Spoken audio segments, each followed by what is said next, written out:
呢棟睇落似其貌不揚嘅房屋，其實係一棟智能綠色建築物。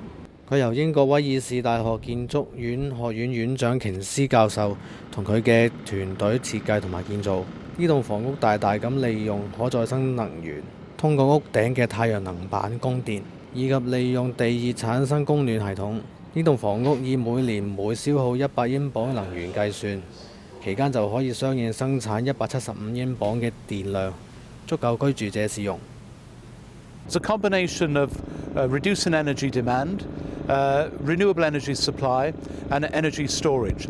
And we use what we call a system approach to combine these to produce a house that is energy positive. So over the whole year, it produces more energy, generates more energy than it uses.